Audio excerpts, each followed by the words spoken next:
maybe this is good for Democrats. They don't have quite the losses that are expected in 2022. Is that where you come down? I do. I think this is absolutely a gift. Secretly, many Democrats must be sighing relief this morning that this thing is dead. And it's a great time to take a postmortem on it, because what killed this bill was actually a inflation print of north of 5.5%. This bill represents inflation on steroids. The idea of doing this at this point in time is really, really risky and an incredibly bad idea. But what I like about all of this, Joe, and I think everybody should take some confidence, regardless of what side of the aisle you're on, the checks and balances work. Really bad ideas just don't go forward, like this one. For whatever reason, I think it's terrific that this has happened. And gridlock is now setting in. We have, for the rest of Biden's term, total gridlock. And that is very, very good in the context of how much money we've spent in the last 24 months. It's got to stop. You got to put your foot on the brake here. This is crazy, and it's great that it's ending. Gridlock is good, and we're going to get lots of it right now. You're not, I can't see on my monitor, Anthony, but are you nodding? I imagine you must be nodding, or not. Well, listen, I mean, gridlock is very good for the markets. Kevin is right about that. But I think you got a real problem in the country between the haves and have-nots, Joe. And if you look at the child care scarcity and the child care shortages, and you look at the issue that we have to deal with the environment, I think we got to pass a bill. And I will say this to Kevin and other Wall Street participants. We've grown the Fed balance sheet $5 trillion in the last 21 months. And yet, when you think about what we're doing for middle and lower income people, I don't think we're there yet. And I think we need to have more legs on the stool.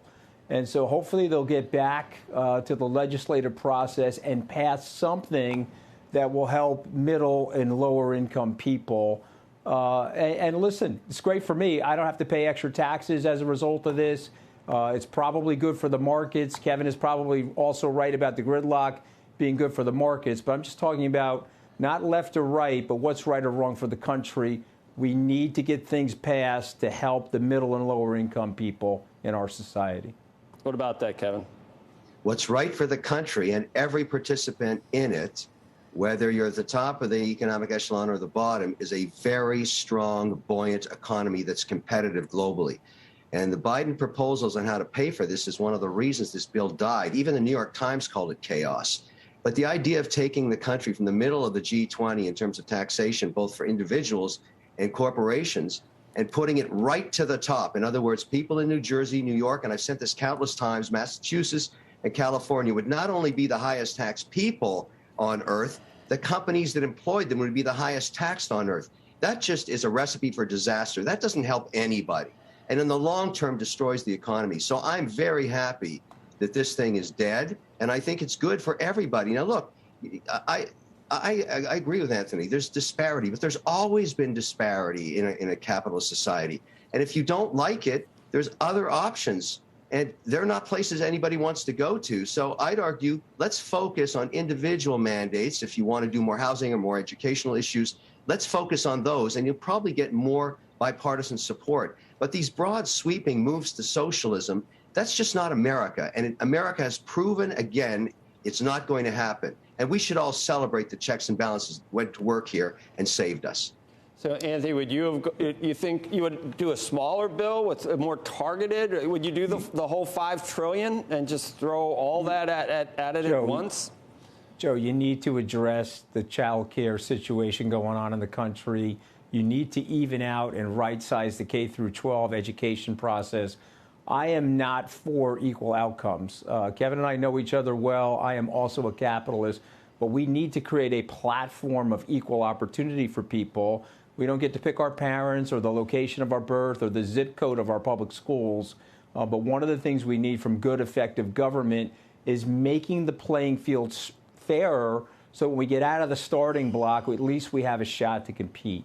And so, one of the problems, what's going on right now is there's a calcification at the top. You put $5 trillion on the Fed balance sheet. It levitated stocks. It made the rich very, very rich. I don't want a wealth tax, Kevin or Joe. I don't want any of those pernicious socialist things. What I want to do is invest in the lower end of the income strata in our society so these people feel better and they feel more aspirational. And by the way, what Kevin is saying about taxation, of course, I don't want to be the highest tax country, but I want to invest in the future for the United States, and we have to come up with a plan to do that right now. Shepard Smith here. Thanks for watching CNBC on YouTube.